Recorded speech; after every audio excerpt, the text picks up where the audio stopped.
बरगड़ जिला गाइसिलेट ब्लॉक कोटामाल ग्राम पंचायत अंतर्गत केन्दुमाल स्थित प्राथमिक विद्यालय रे आज डोंगरमुंडा प्राथमिक विद्यालय प्रधान शिक्षक सुरेंद्र कुमार मिश्र सभापतित्व में भारप्राप्त प्रधान शिक्षक श्रीजुक्त फकीर मोहन साहू उद्देश्य अवसरकालीन विदायी संबर्धना सभा अनुष्ठित होता।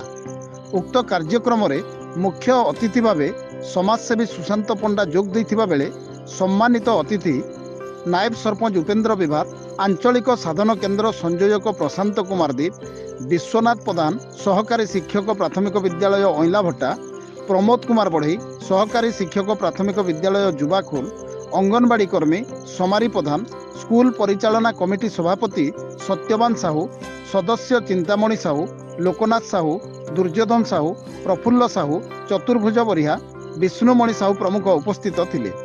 विदायी प्रधान शिक्षकों को अतिथि माने निज निज अभिभाषण माध्यम रे अनुष्ठान प्रेमी छात्रवत्सल समयानुवर्तिता प्रधान सेवक कर्मनिष्ठा बोली कहिथिले। एही संबर्धना सभारे प्रथमे मुख्य अतिथि अग्रपूज्य गजानन महाप्रभुंक प्रतिमूर्ति रे पुष्पमाल्य दे प्रदीप प्रज्वलन करथिले। सहकारी शिक्षक देवराज तांडी एही कार्यक्रम को परिचालना करिथिबा बेले सत्यवान साहू धन्यवाद अर्पण करथिले।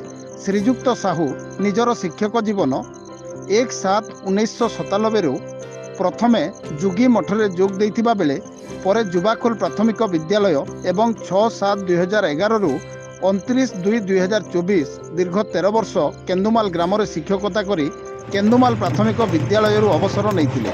एही अवसर रे विद्यालयर छात्र छात्री शिक्षक शिक्षयित्री ग्रामवासी तांको विद्यालय एक विराट पटुआर रे बाजा बजाई नाच गीत सह केन्दुमाल ग्राम परिक्रमा करी शेष में कुलियारी स्थित निज बासभवन में छाड़ी आसिथिले।